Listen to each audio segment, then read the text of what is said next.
Welcome back to Practify, the podcast where we go inside the minds of private practice owners who've successfully scaled their practice and are open to sharing the strategies and mindset behind their growth. Today, we're joined by Aimee Raupp, licensed acupuncturist, women's health and fertility expert, and the author of multiple best-selling books, including Yes, You Can Get Pregnant. Over the past 20 years, Aimee has built one of the most recognized fertility brands in the world.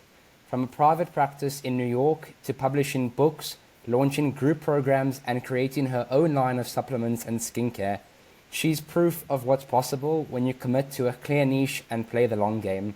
Aimee, welcome to the show.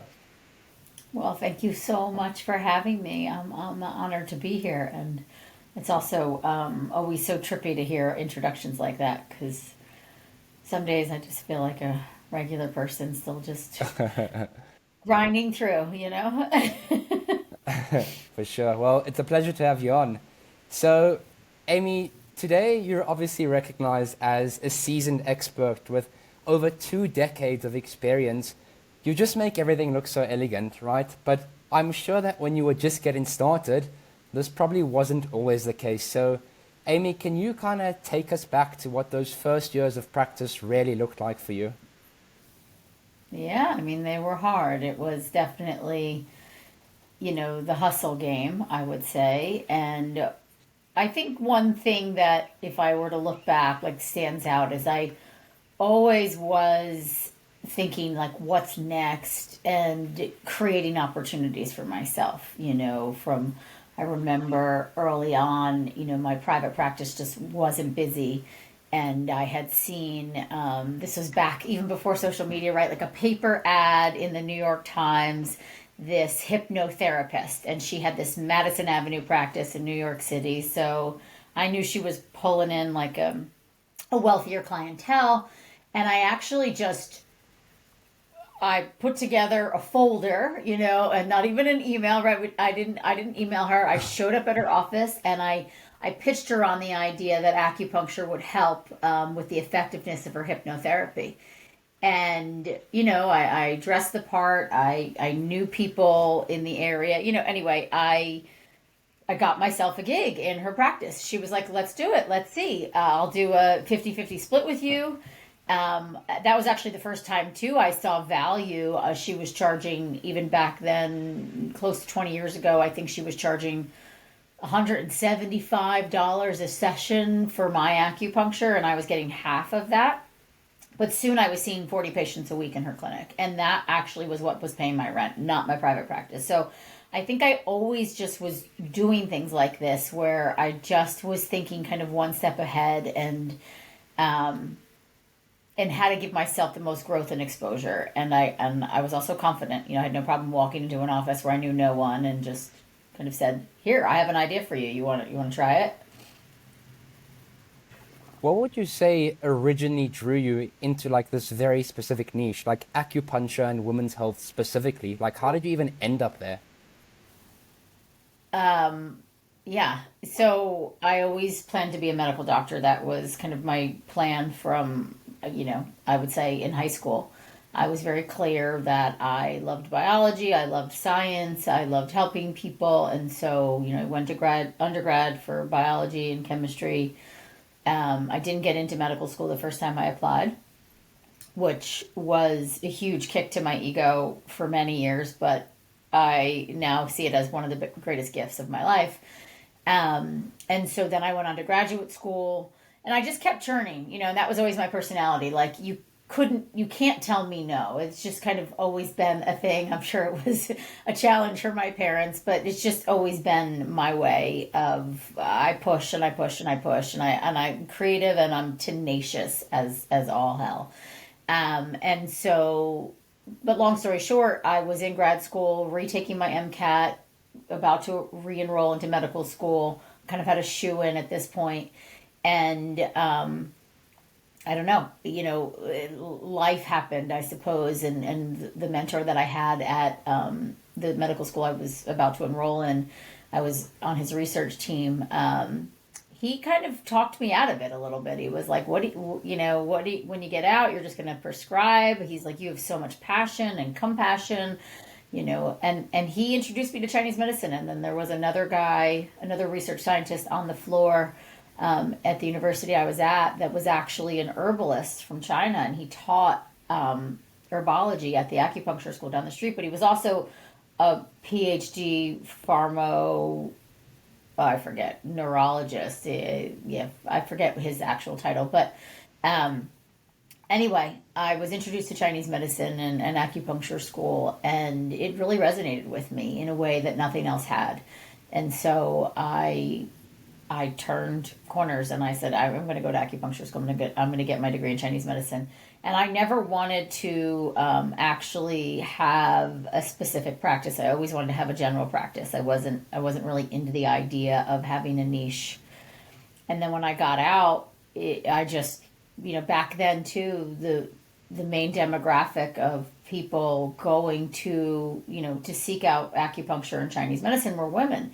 And they were women having period problems. I mean, it was just kind of what I saw across the board.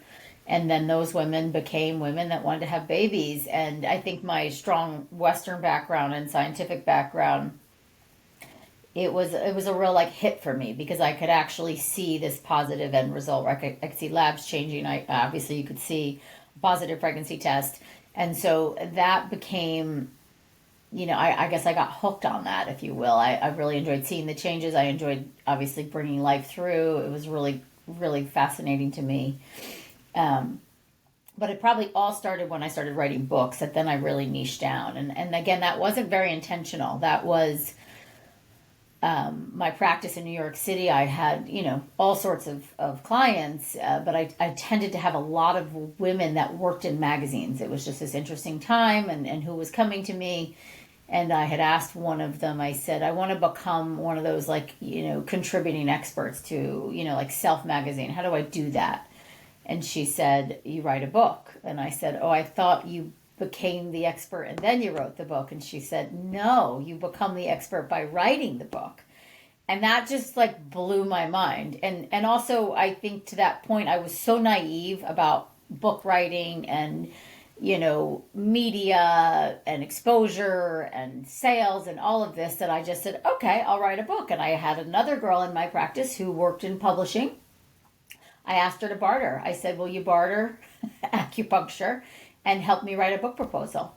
And so that's how it all started. And then, you know, one thing led to another. And then when I wrote Yes, You Can Get Pregnant, which was actually my second book, that's when I became, you know, I basically pigeonholed myself. And I didn't do that intentionally, but that's how it all happened.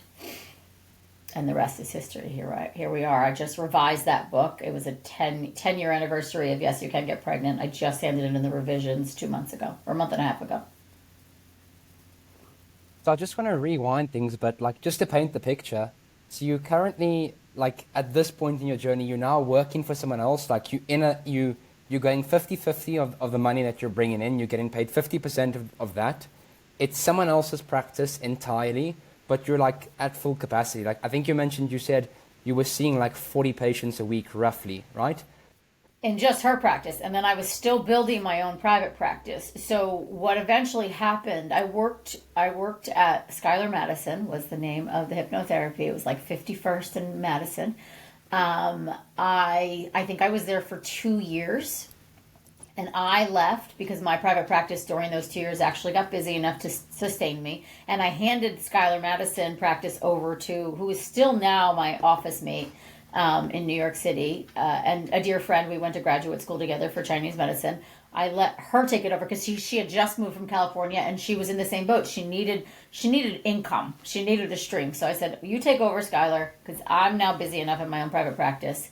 That was probably 2004 to 2006 or something like that. Like it was 2 years. And then I think my first book came out in 2010. So yeah, so about 2 years I kind of got this, you know, grounding where I was subsidizing my income, if you will.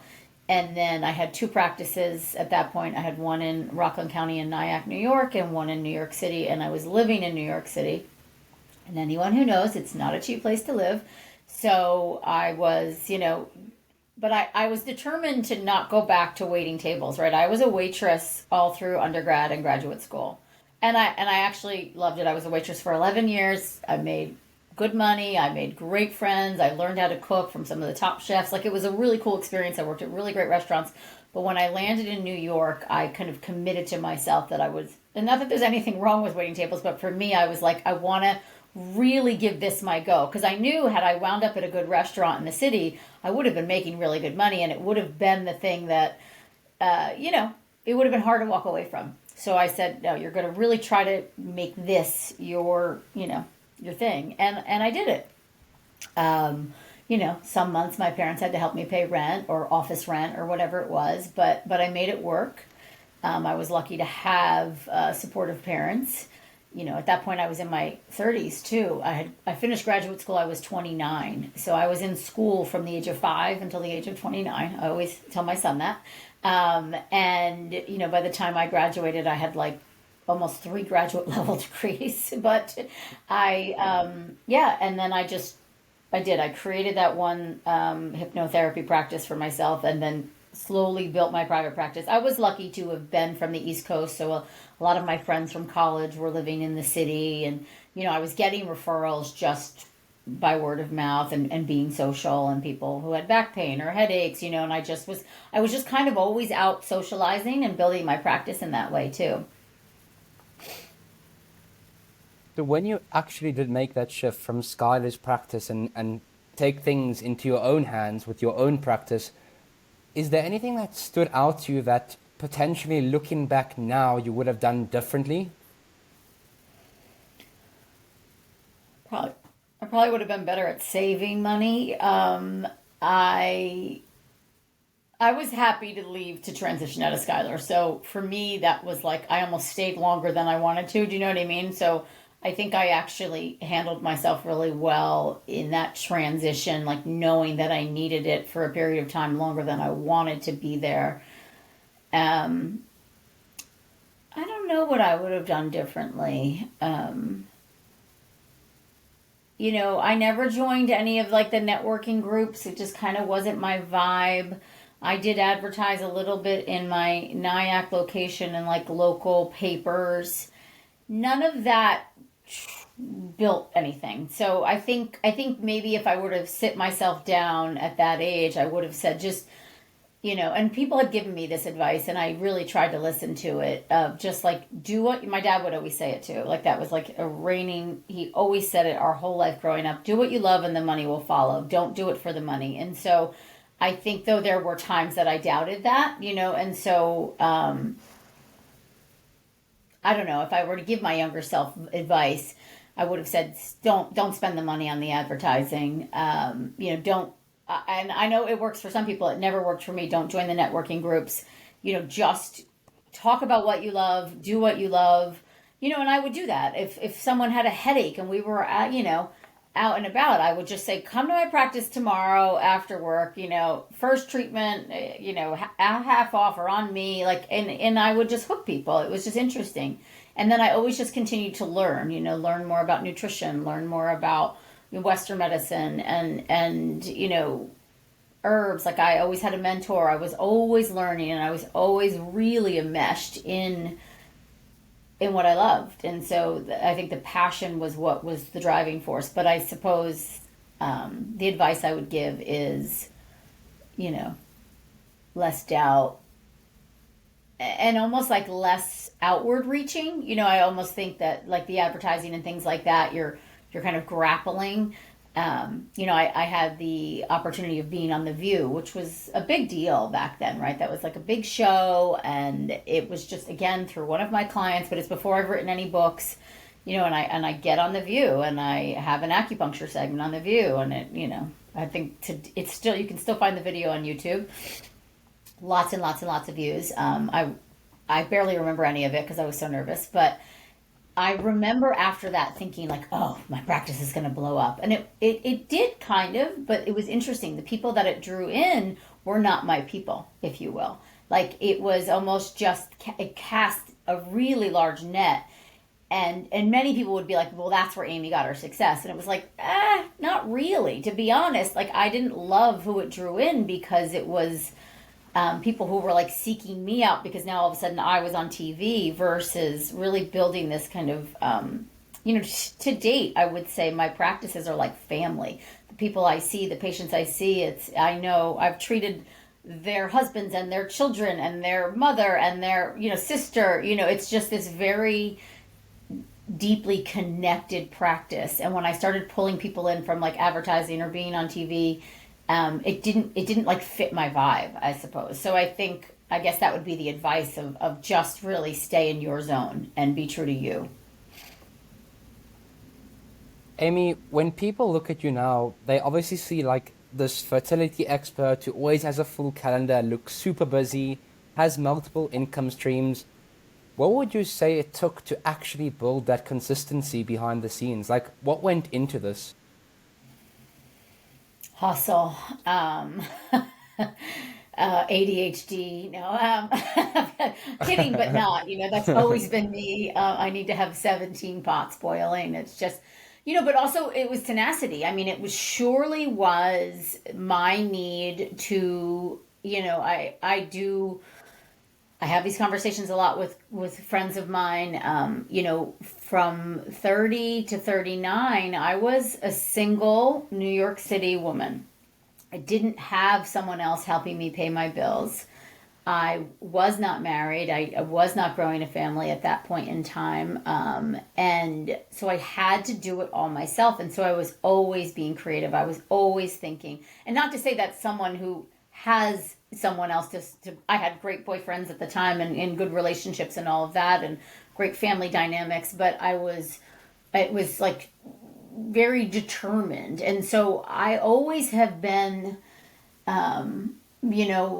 throw it at the wall and see if it sticks, versus, overthink it before I execute. I've always just been like, okay, let's try it. Let's see, let's see how it goes. So that goes for writing my first book. That goes for Aimee Raupp Beauty. I would give a previous relationship all the credit for Aimee Raupp Beauty, because I would make my own skincare because my skin was so sensitive, and people would compliment me all the time. And mind you, I had like bad acne. I used like Proactive when I was in grad school. So then to start getting compliments on my skin all the time, and people would say, what do you use? What do you use? And my boyfriend at the time was like, can you just start bottling this and selling it? Because people would buy it. You're the walking billboard for this. And I remember saying, I don't have the time. I don't have the resources. I got to buy it in, bulk and da, da, da. And he said, what, are you afraid to make more money? I remember. And he was an entrepreneur, like a venture capital guy. And I said, oh, all right. And so I launched with like 2 products, and then they sold. And I would go to the farmers markets and the events. We were going out to the Hamptons a lot. So I would go out there, I would sell my stuff. And I started to see, there's margins here, and then I got smarter, and I would ask people, that's the other thing too, I think I would say. I never was afraid to ask for advice. If I saw someone who had a successful business, I would literally be like, hey, can I take you out to lunch? This session's on me. Can I pick your brain about X, Y, and Z? I did that all the time. Like I always utilized every resource and I possible to me, and I was never afraid to ask for advice. And I took it. I listened and I took it. And so I guess behind the scenes, it was a lot of, when my husband and I first started dating, I had gotten this big delivery. I used to get the deliveries to my office in the city, and then I'd have to bring home the product. And it was just because of the nature of my apartment in New York City. But I got this big delivery of shea butter because I was using that to make Aimee Raupp Beauty. And it was like it's like a 60-pound box of shea butter, like heavy, maybe even 100 pounds. And I lived in a 4-flight walk up. And we had just started dating, and I like get out of the cab. I'm coming home. He's like meeting me at my apartment. I have this like massive box that's really heavy. And he's like, what's this? And I was like, oh, that's my shea butter. I need it for Aimee Raupp Beauty. And he was like, how? He's carrying it up the stairs, and he says to me, how did you do this before me? Like, who did this for you? I was like, sometimes I'd roll it up the stairs myself. Sometimes I'd like pay, I lived right next to a school. I was like, I'd pay a high schooler to, $20 to carry it up the stairs. So I had a different boyfriend before you, I mean, we still laugh about it because now it's very different. Aimee Raupp, he's over in this section of my office now. Um, but I mean, I guess if I were to look back, it was just like, I just always was like, this is what I do, and this is what I'm going to do, and this is what I have to do, and I'm going to figure it out. I always just kind of figured it out. So there was a lot of that. Behind the scenes, it was, I would be honest, it was chaos.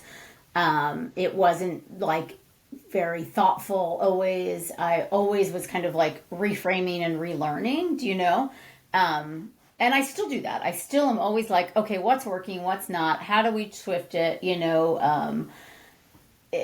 yeah, I'm smarter now for sure. Now I'm always looking at analytics and I'm always thinking, and I can notice when sales drop and I try to figure out why. I'm always thinking about that, but I didn't always have that. For a bit it was just kind of like one was paying the other, and how does that work? I had one account and it was messy. I remember my first bookkeeper was like, you have to have separate business checking accounts. So things like that, like and this might be portrayed of like, it was a little chaotic. I'm not going to lie. It was a lot of, at this stage now with the supplement line, I have partners, like very, very different approach to how I started the supplement line versus Aimee Raupp Beauty. And the books too. The books gave me a lot of structure because I needed to be structured to get those book deals, but mind you, my first two books came out before social media. Like there were no big launch parties. There was no podcast, it's kind of a Facebook page if you had that, so everything was like word of mouth. I was around before the, social media really took off. And so now it's really different where you can kind of see, you can almost see, we do a post on Aimee Raupp Beauty, it translates to X amount of sales, so there's, it's an easier time now, I think, to scale a business. So from what I can sense, it seems like you always had like this blistering confidence where you could kind of do whatever you set your mind to. Like whatever was thrown at you, like, yeah, catch that, try this, just take action. Kind of, I feel like you found beauty in the chaos of everything from the sounds of things. But what would you say to the average practitioner who, like, they've just written their board exam, they've just qualified, and like they don't have that blistering confidence? They now come out and they someone who like wants a plan. It's like, I want to do this and this and then that. Whereas you were just kind of thrown in the deep end, and essentially it was like, Aimee, figure this out. So what would you say to the average practitioner that is like in the midst of all this chaos? I do think it's smart to have a plan. I did have a business plan. I will say that I'm not always great at following exact plans. So that's me. But I do think it's smart to have a plan. I also think it's really important to set goals for yourself, right? So what I would also do, and it's like coming back to me now, back then I had the written calendar of all the appointments, right? Do you know what I mean? And at the end of every week, I would count up how many appointments I had that week, how much money I made that week, and I would compare it to the week before. And, I would keep a little tab. Okay, you did 10% better this week. Like next week's the goal is 20%, or by August, I want to be doing this. So goals, super important. And that plan, for me to come out totally niched when I first came into my private practice, that felt really scary because it felt like I was going to miss people. And so I think one thing I would say to the budding practitioner is like, definitely have a plan, obviously have a skill set, like what you think you're the best at, and focus on that and really hone that in. But be open to allowing things to unfold as well. I think rigidity holds people back. And so I think it's great to have a plan, but almost also have a plan B and a plan C, if that makes sense, or at least be flexible in that plan. Like for instance, I always wanted to do sports medicine and, work for the New York Yankees or something like that. Like, okay, that sounds awesome, but what about like an NBA team, or, you know what I mean? Or what about a college team? So we got to start somewhere. Where is that, almost expansiveness a little bit more. Like I never, ever, ever saw myself living in New York City. Like that's a perfect example. Ever. That all just kind of happened. And then I was like, well, I guess I'll start a practice here, right? I didn't really put those together. That kind of came to me. And I was like, yeah, I can roll with that. Okay, let's think about this. New York sounded really expensive to me. How am I going to have a practice? I found a place that I could pay, weekly rent, based on the head count I was seeing. So I think it's just about, it's really good to have a plan, but don't hold yourself too tightly to it. And then, yeah, I always think too, like, and I think this is something I always did. I always celebrated the wins. And then I always tried to understand why there was a slowdown in business or what was going on. What, is it August? Oh, August is always slow. People are traveling. I also went where they went, right? In New York City, everybody goes out to the Hamptons in the summer. So guess what I started doing? I would go out to the Hamptons. You know how I paid for my Hamptons weekends? I would see 5 patients on a Friday and 5 patients on a Monday. And I would make that work, So I was always kind of creating too, and that's where I think the flexibility keeps you open to different possibilities versus I have to do this and this is the only way I can do it. Aimee, how did you handle like both giving your patients the best possible version of you while also being super analytical, super just obsessed with the business growth and what was kind of making it work and what wasn't? How did you go from clinician to entrepreneur, if that makes sense? Yeah, I mean, I was just in the clinic yesterday, and I only go in now once a month to my New York City clinic and once a month to my Nyack clinic. When I am in the clinic, I am not on email. I'm not on my phone. I have a practice. Like I prepare on the way in. I literally have my day memorized. I know who's coming at what time. I'm up to date on their chart. Like I am so zoned in that you can't take me from it, if that makes sense. So, and I've always been like that. So I am able to, and it's interesting, I was joking about the ADHD. I don't technically have a formal diagnosis, but I could definitely get one if I sought that. But what I learned about my practice early on was when I was in seeing patients and caring for patients. And, I would see at my busiest, I was seeing 15 patients to 17 patients a day, 4 days a week. And then I would work some Saturdays, right? And that was my life for a decade. And I built up to that, right? Not every day was busy. Sometimes there was 8 patients, but like that was my max and I was in a role. But when I was in the clinic, it was like nothing else in the world mattered or existed. It was kind of fascinating. It was a gift. I actually saw that. Like I realized that maybe 5 years into practice, 4 years into practice, that my clinical practice was such a gift to the busyness of my brain that it actually grounded me. And so I don't know that I intentionally did that, but when I noticed it, I really took advantage of it. And so it's like, I would almost, I'm training for it and then I'm just in the zone, And then when I was not in the zone, I also think there was, if you will, I want to use the word luxury. I don't know if that's the right word, but me not having a marriage or a family that sometimes my Friday nights were me on my laptop going through the analytics. Do you know what I mean? Like that was my Friday night to myself. I enjoyed that. I would order and take out from my favorite Greek restaurant and maybe have a glass of wine and listen to music and just like get in the zone of the business. And so I was able to just separate it out. And as I got more organized, because I don't think I was super organized or thoughtful in the beginning, in my own way I was, but then I had, I always had those kind of like business journals like Brendan Bouchard or Todd Herman, was like a huge influence on me. I would do their journals. I would like, and so I would map out my goals and I would do what they told me to do, oh my God, why am I blanking on her name? The B school girl, Marie Forleo, like hugely impacted my career. I would do what she told me to do. Set aside 2 hours every Saturday and just focus on business. I did that. Like, you know what I mean? I did take that part seriously. And so then I was always thinking about growth. I think I always just had this growth mindset. But then I also realized that if people would say to me, "Oh, at some point will you stop doing the clinic?" And I was like, "But the clinic is what actually feeds everything else, right? The day-to-day interactions with the patients are what give me the ideas for the blog post, for the book, for the this, for the that." So I really saw that as like, you know, I don't know, it was like it was getting me in my zone, and it was also my think tank.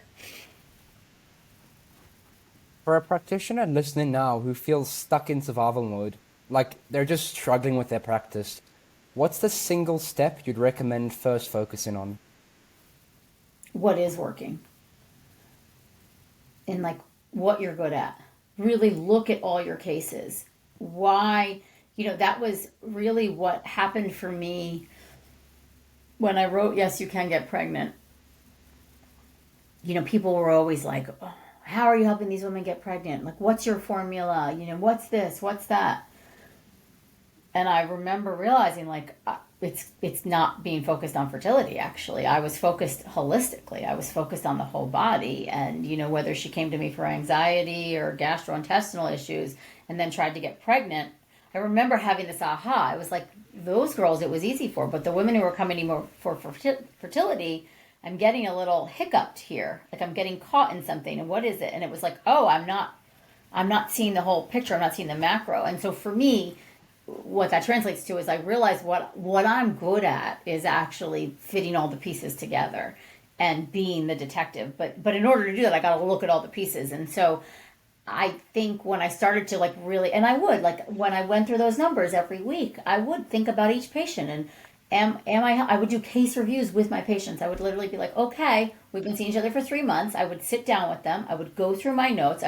And so I think to them too, and I didn't even realize I was doing it. I was giving them, this kind of report card of this is what's working, this is what's not. Let's revamp this. I still do that. I just did that yesterday with a patient. Like I was like, I'm just going to sit down with everything I have on you, and I'm going to come up with new ideas. And while she was cooking with her needles, I had a little break, and that's what I did. I came back in and I was like, this, and this, and she was like, it's maybe not trying to always think of like what's next or how to draw in more people, but like what is working with what you're currently doing, and think about that. And I remember someone saying like your best advertisement is the patient on the table. So let them talk, like have a conversation with them, and then they'll share about their sister, and you'll say, oh, she should try X, Y, or Z, or have her come in, or I can do a 15-minute consult with her, right? I was always kind of using that leverage, if you will. So, Aimee, what I want to do now is just change gears quickly a bit. I want to play a quick game of this or that. I'm going to give you two options that every practitioner faced at some point, and you tell us which one you choose, but no explanations, just A or B, right? All right, so first things first. Niche down early or experiment as a generalist? Experiment. Organic marketing or paid ads? Organic. Writing a book or launching a course? Course. Serving fewer high-ticket clients or more low-ticket clients?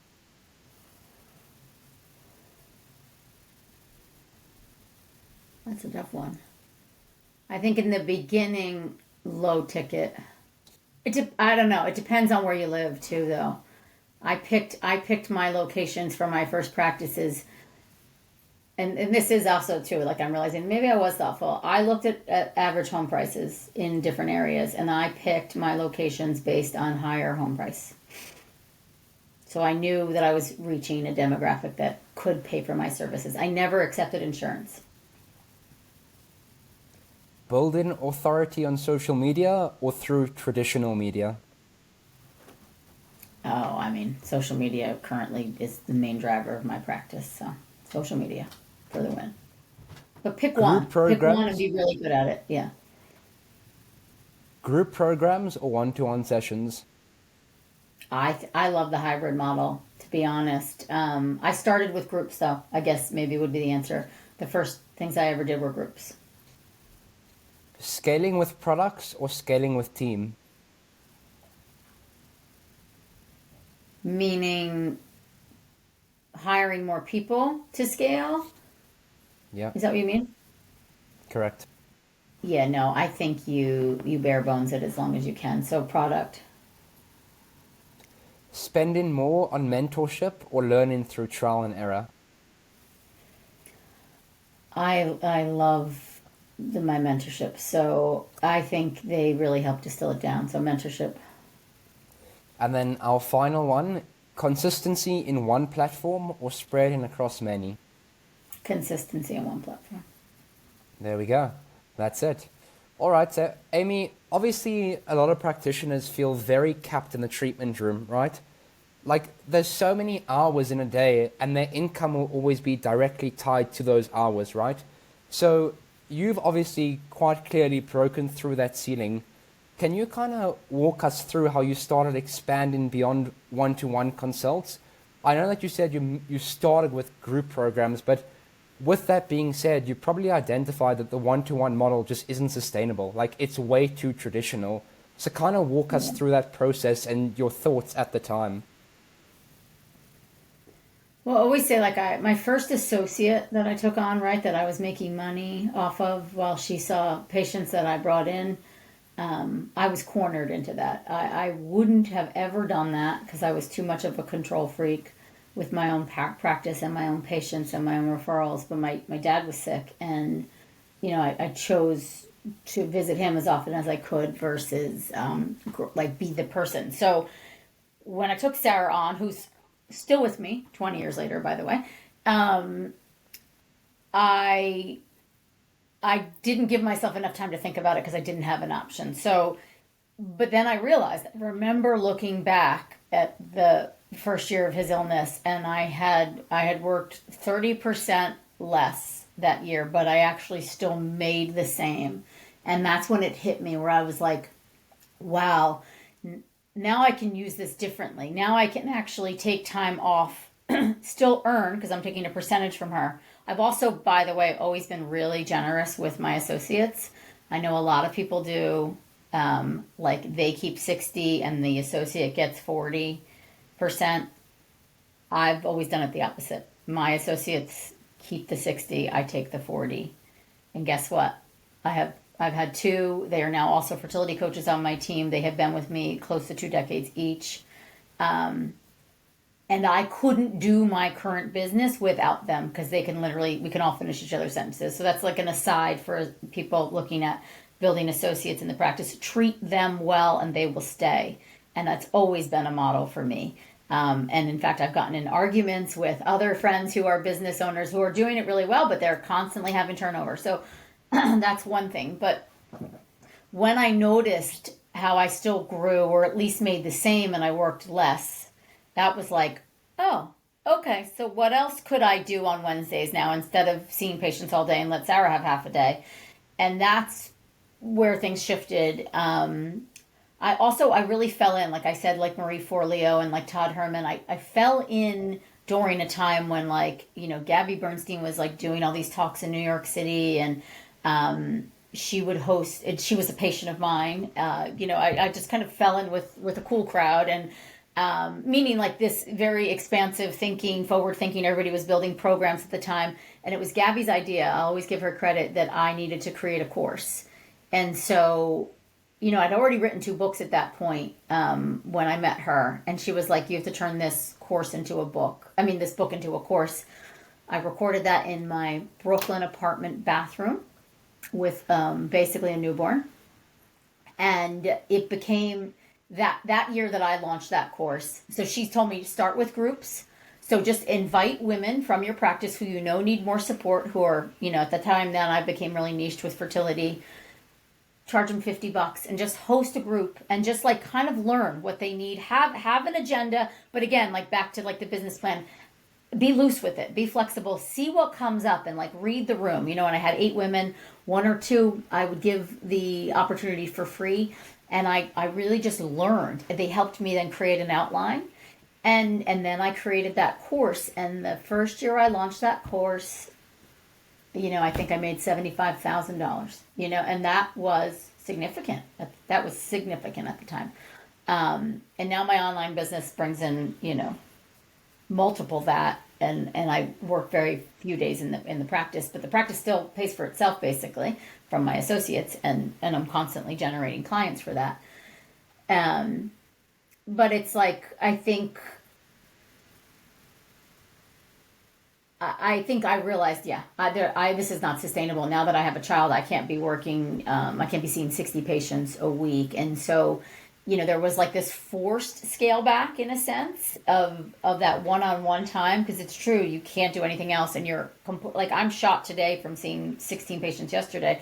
It's like, I feel like I'm hungover and I haven't had a drink in, 2 weeks. You know what I mean? But like, but I used to do that 4 days a week. And so it is hard. It is hard to be in the clinic and then go home and build something else. And so I think you have to sit with the numbers and be like, okay, can I take off, and that was kind of the Marie Forleo model or the Todd Herman model. Where can I take time away from what I'm currently doing that takes all my time, and take a few hours? And that's what I did. I just slowly took a few hours, and I eventually built this course.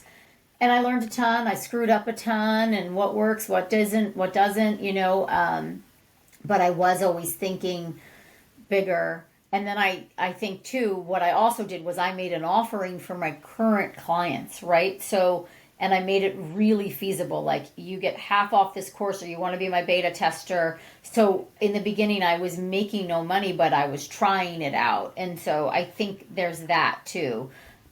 Which doesn't always sound feasible to people. Everybody like has to have, I need this, income for this. And it was like, I would figure out how to bridge that.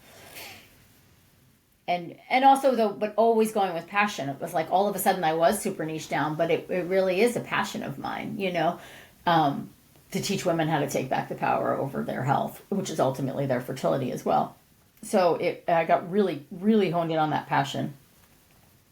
But I don't know, it was like a slow, steady shift where then I saw the associate was able to bring in money. I was actually able to fill her schedule.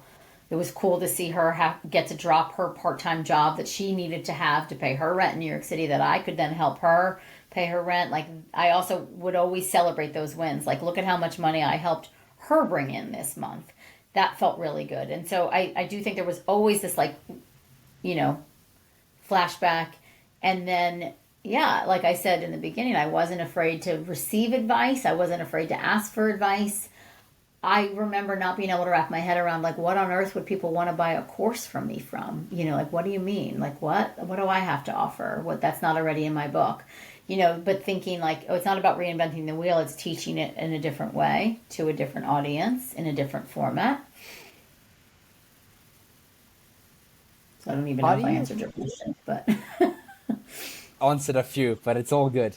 How do you go about growing the practice? And you mentioned like you're a control freak, right? So how do you kind of allow the practice to grow while maintaining control? Like, firstly, I guess, what do you outsource in your practice today? And then what kind of specific roles do you keep for you and yourself only to be in charge of? Yeah, so in the practice, the outsourcing, I mean, I just did it like as a scarcity model, I suppose, of like, you can see Sarah or Heather for X, or you can see me for Y, and I was always more expensive. And so that was a differentiator. Or Sarah's in 3 days a week, I'm in once a month. You know what I mean? That's a differentiator too. So that's kind of how I do that. That's how it unfolded, where like my per hour is this, and some people want to pay it and some people don't, but I still oversee. I still do case reviews with all of my associates every week. And then the outsourcing, like, I think the number one thing that changed the game for me was having a really good, efficient assistant. And over the years I've had many, and the two original assistants are still on my team, but in different roles now. And my main assistant now is my assistant. She'll probably at some point step into a different role, and then we'll take on someone else, but I couldn't do my life without her, just managing my schedule. We have templates, like all of that. Like, there's a system now in what goes where, and whose pay grade is what, and who manages what. And so I'm still very much on top of all that. I have to be, for my peace of mind, because I like to see where my money goes, and I like to understand where did your hours go this week? So everybody keeps their toggle sheets for me. I review those. So it is that, but that's not a lot of my time at all. Maybe an hour or two a week. Not even, I would say an hour a week, managing other people. I outsourced where I needed to. So always in the beginning, it was just me and usually one other person. Everybody's still independent contractors. But that's probably what really helped me grow, was having that other person help me of like how to set up the sales page, the lead page. I mean, in the beginning, I also still need to do everything myself at least once to see it so that I know how I can do it. Now, which we didn't used to do, and I learned the hard way, now there's, a system sheet for every single step we take, so that if someone else needs to do that role, someone else can step in. It's all written out. We have a massive Google Drive of all things like that. But yeah, I learned as I went. But I think if you can even outsource, maybe it's a business coach. I did have a coach actually for a long time too that really helped me. But where you start and help them help you create a good model and a system, and then where do you need less time in the clinic so that you can build this thing, or can you do that on Saturdays for the next 6 weeks? Like, that's kind of what I would do. Okay, I need 2 hours every Saturday morning for the next 6 weeks, and I'll have that program done. I still do that. I still just block 1 hour a week on something I'm working on. Even when I was just revising the book, I just block, and then I get it done. So you have to commit to your calendar. I think that would be another thing I'd say. I think you touched on the word system, which is so interesting, because to scale beyond a super point, a specific point, and to scale to where you've gotten today, I doubt any of it would have been possible without having systems in place. So I think, Aimee, first things first, like, if you had to give me a definition for the word system in one sentence, like, what is that? Let's start with that. Like, what is a system? Organization, point A to point B. That's how I see it. My brain always works like this, like X equals Y, so without this, it's going to be hard for me to achieve this. And so what's the equals, what's the system that's getting me from X to Y? And in the beginning, I think I learned that by reviewing my previous week, if you will. Do you know what I mean? Like, why did I have success with that case? So I was using patience as the beginning step of that, where I was like, and then I started to see, oh, I have a system. Do you know what I mean? I didn't think I had a system. I didn't think I had a model. And then I saw it, where some of you probably already have that in place. I was too busy to notice that. But when I sat and really, like, introspection is where I saw the system. And now I know. And now I know how Aimee has her systems. Yeah. How did you keep your brand like fully consistent, from the books to the products, the programs, the one-to-ones? Like, how did you keep everything so consistent and congruent with you and your values? I mean, same thing. Like, I always wound up working with people who were patients of mine. And so at some point, I had a woman in my practice, Jen, and she was a publicist. And as part of like her side hustle, she wanted to help me with branding. I had another guy, John, like early on, same thing. People just wanted to help, and I received the help, and then we would figure out a system of payment, and whether that was free acupuncture or whatever. And so, but again, like back to that, like I never was afraid to ask for advice, to take advice, to like if someone said, "Can I give you some advice?" I would say, "Yeah, please." I don't know. I got branded. When I got my first book deal, I got a big chunk of change for that advance. It was the biggest advance I've ever gotten actually to date. Never again, because the book industry has changed so much. But I went and I hired my patient's husband. He had a branding agency. He branded me $10,000. He built my website. He did my branding to date. This hand is him. This was 20 years ago, and I remember sitting in his agency. And so again, like some of that was a big spend at that time. I maybe would have thought about that differently, but at the time, that's what you spent. Now I'd probably go to Fiverr and work with a designer, and I know how to do it in a way that is much more efficient. I'd use ChatGPT. There's much more efficient ways now, but but again, I looked at what others were doing. Like I was following, like I was in that time when like Amy Porterfield, Marie Forleo, Gabby Bernstein, Todd Herman, they were all just building these massive brands and doing all this stuff online and teaching and their YouTube. I just looked at everything they were doing and I was like, I emulated. That's really a lot of what I did. I mean, I think it's one thing to run a practice for like a few years and be successful, but I think the hardest thing is to be able to stay relevant and successful for over 2 decades. Like, that's super rare. So I guess a question that I think practitioners would have that are listening in is, what mindsets or habits that you have to adopt to actually make this kind of longevity possible?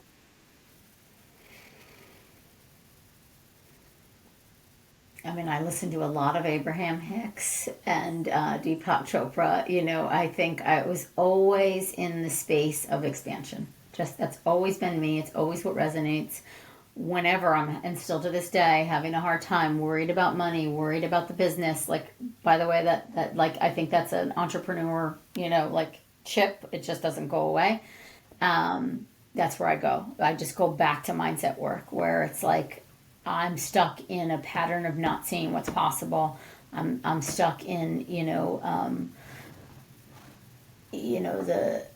the mindset of not enoughness versus enoughness.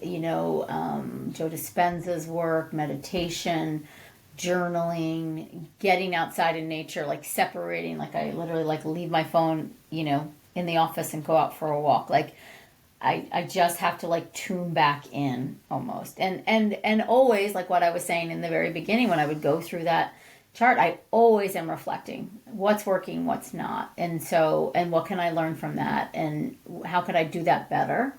Or different to get a different result. And it's the same thing I do with my patients. It's the same system. I'm looking and I'm like, okay, you did X, Y, and Z and you haven't gotten here. So let's try A, B, and C. Why haven't we tried that? You know what I mean? Or let's ask these questions. What are we missing? So it's the same thing. I'm always reflecting, but I do think the abundance mindset, and again, it's some would say I was born with it, but not entirely. I'm luckier than most. I think it's easier for me to get there and faster. But I also have a really trained mind now, and I think it's been decades of training. I literally was listening to Abraham Hicks when she was on like CDs and, in my car, my Toyota Corolla, that I parked on the street in New York City because I couldn't afford a garage, and so, always mindset, always thinking I try to avoid the shortage mentality, which I can still fall into, It's still How not do you enough. kind of how do you kind of balance that mindset of abundance? Because I feel like sometimes what happens is like, obviously you want to be super, super successful, but with that wealth of abundance, you're like constantly chasing. It's like, great, like you just achieved this, but as you get there's like, no, like this is the next big thing. So how do you kind of balance that mindset, but then like still be grateful and, as you mentioned earlier, like celebrate the wins that you're currently going through? But I think that's it. I don't think you can have an abundance mindset if you're not celebrating the wins, if that makes sense. So I also think it's really valuable to reflect on the losses, if you will. You know what I mean? And what can I learn from that? But I don't know, I've just always been that person where I don't see the value in regret or like the shoulda, coulda, wouldas. It just doesn't get us anywhere. So it's like, this is where I'm at. I can choose to look back and drag my past with me, or I can choose to look forward and be like, okay, I've learned that from my past and now I'm going to try this instead. But I don't know, I think it's a choice. And so sometimes that choice is harder for me to make, and I need to then sit down quietly and get a journal out and literally like write it out. Sometimes it's easier for me and I'll just turn on Abraham and I'll listen, and it'll literally help shift my mindset. Now I'll look at our savings account and I'm proud of it. I wasn't a good saver for many years, and so I'll say that to myself, look at how far you've come. But also, it was a struggle for many years, so I'm very familiar with the struggle. And I think I just always again am reflecting. And then then there is something more that I want. Like now, now it's maybe things for the house. It like the things get bigger, I suppose, and more expensive or bolder and different. But I don't know. I think at this point I've just built it in so much that it's like I can do it if I put my mind to it, and I believe that. Not everything is like achievable, but like let the unfolding happen. Gabby Bernstein says obstacles are detours in the right direction. I try to embrace that. It's like, okay, what is the why here?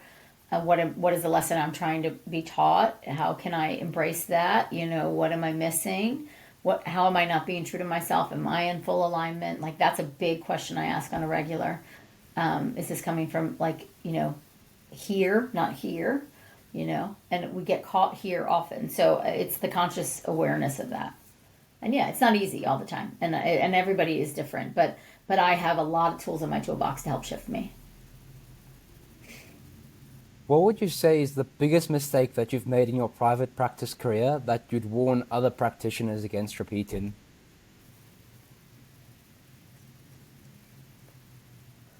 Giving people my cell phone number so they could text me. Boundaries. I think boundaries. Yeah. I have very healthy boundaries now, and I didn't always then. And boundaries around my value, my cost, my time. And so I had to retrain a lot of people, and I had to retrain myself and relearn that. So I wish I would have held that more in line in the beginning. And even boundaries with people that work for me. And I don't mean like, oh, you can't be a personal friend. I just mean like, this is where I draw the line, or this is my thing. Doing the codependency work that I did, like really like being in therapy, that kind of stuff, like really helping me be certain of who I am and not afraid to own it and know my value. And I guess on that note of values and morals, how do you kind of decide what to say yes to and what to turn down as your brand continues to grow? What lights me up? Also, brands that seem aligned. Of course, like if it's a supplement line, I'm looking at all the ingredients. I'm looking where they source it. Like I spend time. You should see. Like protein powders. I'm like, sorry, no. Or yes, totally. Someone just reached out and I was like, I need to see your heavy metals report. Are you checking for lead for this product? Because it's a common lead containing product. They sent to me right away. So things like that. Like, I'm like, okay, you have integrity. I have integrity. Let's do this. So it's very much like, but it is a spidey sense too. You know what I mean? It's like we're aligned or we're not. And also I have to be passionate about a product in order for me to find time to talk about it. If you just send me a bunch of shit and I'm not passionate about it, I have a whole stack of them right here. I don't talk about it. And then companies reach out. I let people down. I don't like let anybody down. So I don't take on what doesn't light me up. And some would say I've missed opportunities because of that. I could have, gotten these endorsement deals and things like that. But it's just like, I will not dilute the brand. I will not. What advice would you give to practitioners who want to build a career that lasts over 2 decades, not just like a single busy season? Yeah, you have to be passionate about it. It's like you have to invest the time into like what it lights you up and what expands your knowledge base, right? So it has to come from you. It can't be dependent upon the patient walking through the door. It has to be that you're in it because it feels good. It's like, I still enjoy the clinic. It exhausts me in a way that's different than my online work now. But it lights me up. I love seeing my patients. They're like family to me, like I've already said that. So to me, I could easily see myself doing this another 2 decades. Aimee, I'd love for you to share what your work looks like today. The different ways that you're supporting. I'd love for you to share what your work looks like today. Obviously, all the different ways that you're currently supporting people right now. So I guess first things first, like, what are the main offers that you currently run? coaching, one-on-one and group coaching. And then I have some lower ticket item programs, and then the clinic. So, but my current day now is I'm on Zoom calls. We hang up. I'm on Zoom calls for the next 4 hours with 5 or 6 different patients, right? And then emails, following up emails, social media. I don't spend a lot of time, but I'm responsible for like 2 posts a week. I enjoy those. I really spend my time with it. And that's where my clinical practice, whether it's virtual or in person, really feeds that dialogue that I bring through on social. And then, I've really scaled back. There was a time where I feel like I had a lot of offerings, and now it's just like, this is the only way you can work with me. This is it. Or it's one-on-one coaching and you're with one of my associates and they're busy, which is great. Answering questions of my associates. I am thinking about building out a mentorship program. It's been on my mind. It's just I haven't had the time for it.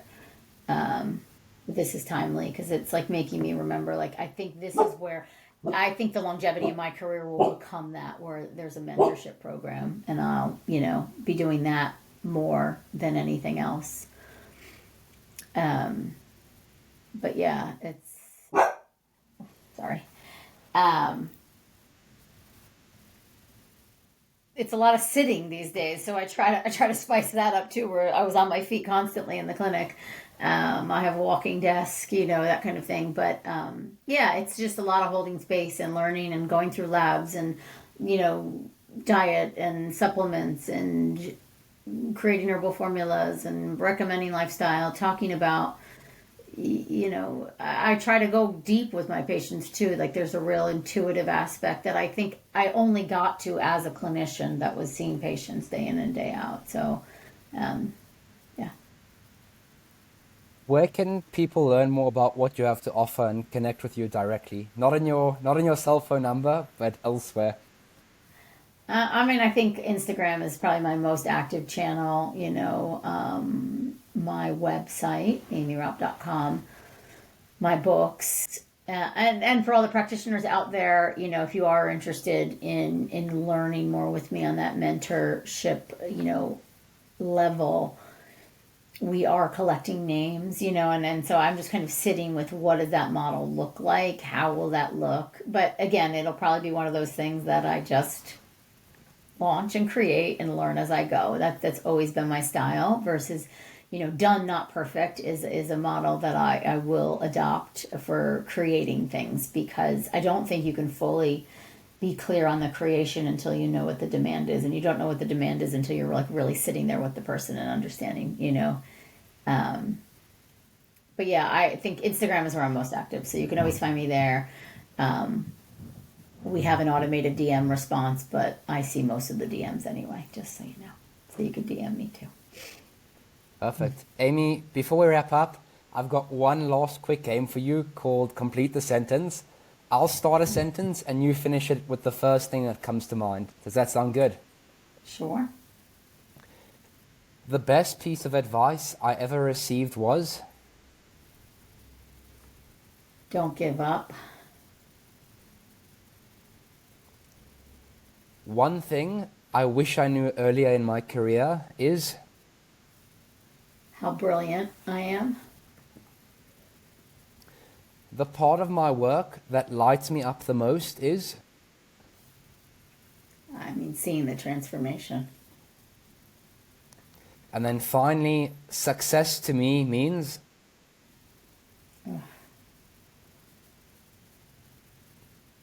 Guess I would say reach. That's the word that comes to mind. Perfect. There we go. Aimee, thank you so much for joining us today. Your story is honestly, it's just such a powerful reminder that success obviously doesn't happen overnight, but with consistency, clarity, and resilience, it's absolutely possible. So to everyone tuning in, I hope you're walking away with something both inspirational and practical ideas that you can actually start to apply within your own practice. So this is exactly why we created Practify. It's exactly what it's all about. So Aimee, it's been a privilege having you on, and we'll see everyone in the next one. Thank you so much.